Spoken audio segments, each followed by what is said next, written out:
was born with the disease, and she is both a prostitute and heroin addict, and she may well be, at this stage of her illness, not only at risk herself, but a greater risk to those with whom she comes in contact. And apparently society can do nothing about it. The woman in question would not be interviewed. The doctor who is treating her has agreed to talk, but for ethical reasons cannot go beyond a certain point. Here is Helen's story. Helen, that is not her real name, lives and works in New Haven. New Haven is the home of Yale University, but there is a murkier, a darker side to New Haven, and that is Helen's world. Prostitute, heroin addict. Helen was diagnosed as being in the second stage of AIDS when doctors here at Yale New Haven Hospital found that her 6-month-old baby had the disease, probably passed on in the womb. The baby's been treated for the past 9 months. Its condition is extremely grave. Meantime, Helen is still on the streets, selling her body, which is one way she could have been infected, in order to pay for her heroin habit, which is the other way she could have been infected.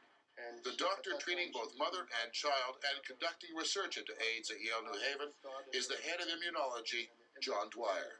I was very concerned that this patient, who was an intravenous drug user and a prostitute, that this patient could be a threat not only to herself but to others as well. But it was very difficult for her, unlike other high-risk people like, say, gay men, for instance. It was very difficult for her to grasp the facts and to change her lifestyle, even if she wanted to change it. The man who brought public attention to Helen is a Yale Divinity School graduate named Paul Keene. I'm trying to structure a situation in which it is attractive for this woman to stop sharing body fluids, whether through the needle or through private activity. How do you mean make it attractive? Well, I've asked the chaplain of the university, and he's agreed to help raise funds to pay her grocery bill and her rent if she would agree to stay off the streets and to agree to some kind of supervision.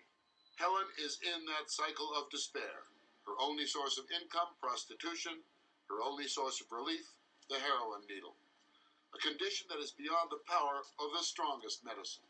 We're talking about thousands and soon maybe tens of thousands of cases if we don't stop the spread of this disease. And as we don't know what causes it and we can't cure it, but we do know how it's spread, clearly the current emphasis should be on finding potentially infectious people and stopping them from spreading the disease.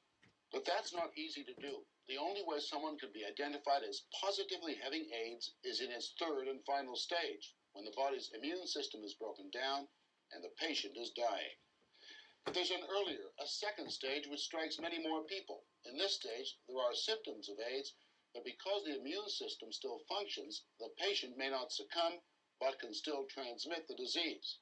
According to Dr. Dwyer, it is these people, these AIDS carriers, who pose the real danger to society. We believe that the people in the second stage are the most infectious people for this disease, that it's their sexual habits, their sharing of blood through contaminated needles, etc., that it's these people that are probably responsible for spreading this disease. People with a third stage are so ill that they're probably not involved in this very much.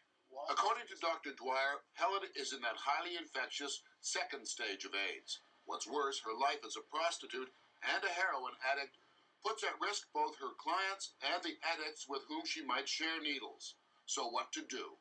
Not easy in this case, hard to explain to somebody you do not have AIDS as you've been reading about in the newspaper, but you are in a situation where you could be incubating this disease, you could be infectious to somebody else. You have a responsibility to yourself and to others to understand this. What if a patient is resistant and says, the hell with your doctor, society never did much for me.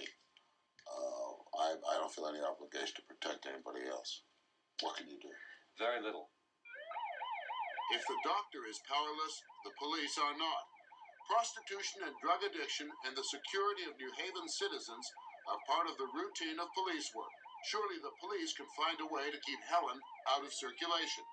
The police commissioner is William Farrell. We could, if we found her engaged in an act of prostitution or dealing drugs on the street, we could effect an arrest.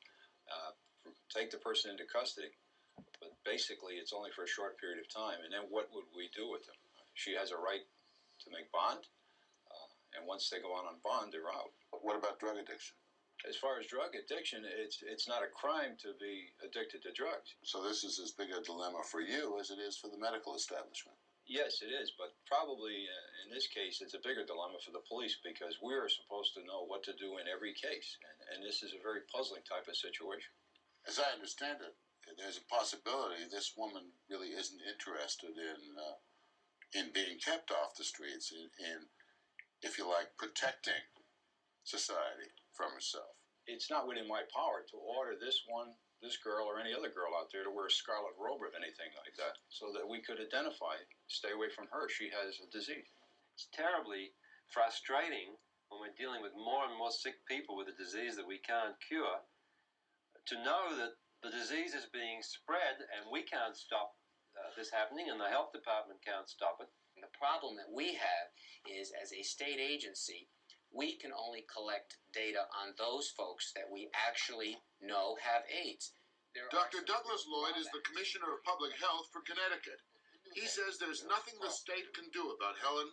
There's no law for him to use. Before someone can be taken off the street, before they can be put into confinement, you have to have some proof. You have to have some proof where you can go before a judge and say this person is a threat to other people. And you've got to be able to prove that, not just do it based on conjecture. You say it's only suggestive evidence, but what do you need? All the people who frequent a certain prostitute dying before you're ready to go to court? We used to have statutes that let us remove people with tuberculosis where it was clear cut. We had an agent. We knew what it was. We could identify the bacillus. We don't have that sort of situation with But you AIDS. can identify the carrier, whether you can identify the bacillus or not. Everyone seems to be so sensitive about the rights of this individual, and some would say extremely insensitive to the possible health risks suffered by a good part of the rest of the population.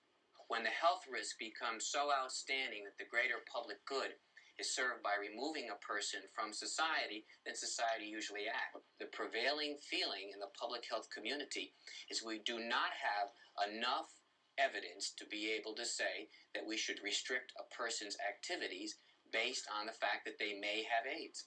But even if such evidence existed, there'd still be another problem. The fact is that there are no facilities like, for instance, a mental health center or an alcoholic rehabilitation group or a drug rehabilitation group that are prepared at this stage to accept patients, even with the second stage of AIDS, if we tell them that we think these people might be infectious.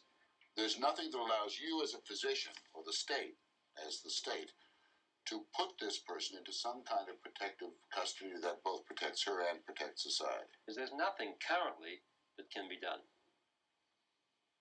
And the challenge is to find out a way of handling this. The challenge, the dilemma, is for state legislators. They must make a law that protects individual rights while protecting public health. Richard Tulisano, state legislator, strong civil libertarian, is trying to pick his way through the minefield of such a law. The danger in that new law is, the judge could obviously find for this lady that she should be committed to her home or an institutional quarantine. Also could find that there are other people whose lifestyles, such as homosexuals, that they don't like, commit them to a quarantine.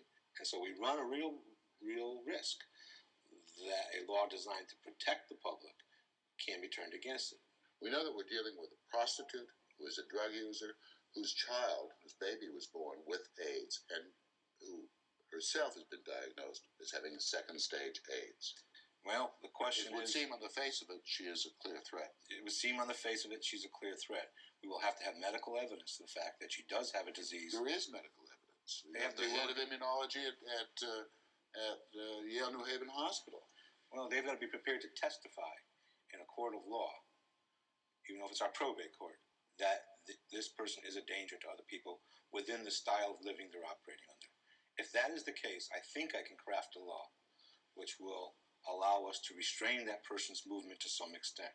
The State Department of Health tells us that there is no compelling evidence that this woman represents a health hazard. If they're going to say that, we may be in a real dilemma, and the law even that I'm contemplating drafting would not even be effective in that case then. and that person would remain on the streets. I don't think Big Brother has a role in people's. This is a matter between her doctor and herself. The fact that we are even discussing it may be violating her rights. I'm treading a very fine line here. You're suggesting that the choices are either some kind of gulag concentration camp for imposed treatment for people, or the other choice, paying prostitutes not to be prostitutes and drug addicts not to be drug addicts, which would seem to be equally impossible. It's a specific, unique problem. But it may not be unique. I mean, there may be more patient X's out there. There probably are. But not patient X's who have produced a datum which indicates they are carriers of the disease. The existence of her infant and the infant's disease makes her unique. Just how unique is the situation in which Helen and the state find themselves? Well, apparently Helen's case is not as special as we thought it was when we started this story. Dr. Dwyer says he knows of 68 cases of stage 2 AIDS victims in Connecticut alone. They're homosexuals or drug addicts and at least one other prostitute. Most of them say they've ceased the activity which could spread the disease, but who knows? There is no cure for what they have. There is no law to protect society. Meantime, nationally, the number of patients in the third and final stage of AIDS is doubling every 9 months. Are we going to take everybody that we believe might be infectious and lock them up if we're going to into protective custody? And while the state and the physicians suffer this dilemma, this patient could be out there infecting others, reinfecting herself. That's the dilemma. That's the agony of this situation. That's why those of us dealing with this problem feel the frustration that I'm sharing with you.